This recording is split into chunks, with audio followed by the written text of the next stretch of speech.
પાટણના સીમમાં યુવકે 1.97 કરોડ ટેક્સ ભરવાની નોટિસ મળતા યુવકના માથે આભ ફાટ્યા જેવી પરિસ્થિતિ સર્જાઈ છે। આવો જાણીએ શું છે આ મામલો। પાટણ જિલ્લાના સમી તાલુકાના દુધખા ગામના સામાન્ય મજૂરી કરતા યુવકને જીએસટી વિભાગની નોટિસ મળી। સમી તાલુકાના દુધખા ગામના સુનિલ નામના યુવકને જીએસટી વિભાગની નોટિસ મળતા યુવક અચરજ સાથે તેના માથે આભ તૂટી પડવાની પરિસ્થિતિ યોજાઈ છે। સુનિલ સથવારા નામના યુવકને જીએસટી વિભાગ દ્વારા 1.97 કરોડનો ટેક્સ ભરી આપી નોટિસ મળતા યુવકના હોશ ઉડી જતા જોવા મળ્યા છે। અજાણ્યા વ્યક્તિઓ દ્વારા સુનિલના નામના ખોટા દસ્તાવેજ બનાવી છેતરપિંડી કરી હોવાનું સામે આવ્યું છે। સુનિલ સથવારા નામના યુવકના નામે અલગ અલગ રાજ્યોના 11થી વધુ પેઢીઓના નામે કરોડોનું ટર્નઓવર થયું છે, જેને લઈ ખુદ યુવક ચોંકી ગયો છે। સામાન્ય સુથારી કામ કરી ગુજરાન ચલાવતા પરિવારને નોટિસ મળતા પરિવાર ચિંતિત બન્યો। યુવકને જીએસટી વિભાગ દ્વારા નોટિસ મળતા ગૃહ વિભાગ તેમજ ક્રાઇમ બ્રાન્ચમાં લેખિત રજૂઆત કરવામાં આવી। મારું નામ સતુરા શંકુમાર બચુભાઈ છે। તાલુકો સમી છે, ગામ મારું દુધખા છે। મારે ગામડે એક ટપાલથી મારે નોટિસ આવી છે બેંગ્લોરથી। એમાં મેં નોટિસ ખોલી તાણે મારે ઇન્કમ ટેક્સ મારે 1,96,00,000 રૂપિયા મારે ટેક્સ ભરવાનો આવ્યો છે। ઓકે, મારા ખોટા પુરાવા કરીને મારા નામે 11 પેઢી ચાલુ કરી છે। જેમ કે કર્ણાટક, તમિલનાડુ, કર્ણાટકને જે 11 પેઢી મારા નામે ચાલુ કરી છે। એમાં અમે વકીલની સલાહ લીધી। વકીલે અલગ અલગ કાગળ અમને કાઢી આપ્યા, જેમ કે હાલ મારા નામ ઉપર 100 કરોડનું કૂપન ઉડેલું છે। હવે અમારે ભત્રીજો સુનિલ કુમાર બચુભાઈ સથવારા છે અને એની સાથે કંઈક છેતરપિંડી થઈ છે અને અમે જોયું તો કર્ણાટકના બેંગ્લોરથી કંઈક નોટિસ આવી છે 1,96,00,000 રૂપિયાનો ટેક્સ ભરવાનો। હવે આવડી મોટી નોટિસ આવી એટલે અમે જોયું ને વકીલની સલાહ લીધી કે ભાઈ આ શું છે અમારા માટે।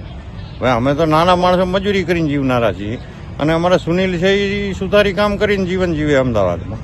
હવે એની સાથે કોઈ કાગળોની પેલી કરી અને કોઈએ બનાવટ કરી અને ફ્રોડ કરી અને બનાવટી કાગળો બનાવીને જુદી જુદી કંપનીઓ બનાવેલી છે કંઈક, અને 11 જેટલી કંપનીઓ કંઈક કાર્યરત બોલે છે અને અલગ અલગ સ્ટેટમાં મણિપુર, મહારાષ્ટ્રમાં છે, કંઈક ઉત્તર પ્રદેશમાં છે, તમિલનાડુમાં છે, ત્રિપુરામાં કંઈક આવે છે સરનામું। એટલે આવી બધી જુદી જુદી 11 કંપનીઓના કંઈક લેખ આવે છે, ઉલ્લેખ આવે છે અને કંઈક 100 કરોડ જેવું ટર્નઓવર હોય એવું વકીલના કહેવા મુજબ અમને જાણવા મળ્યું।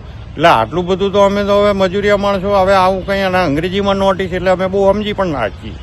એટલે અમે તરત જ વકીલનો સંપર્ક કર્યો અને વકીલે તરત કીધું કે ભાઈ તમે ગૃહ વિભાગમાં જાણ કરો જલ્દી। અને આ બધું પછી અમે ગૃહ વિભાગ ગુજરાત સરકારને જાણ કરી અમારા, અને સારી રીતે અમને સાંભળ્યા અને કીધું કે આનો ખુલાસો થઈ જશે અને આનું જે તે કંઈ હશે એ પકડાઈ જશે।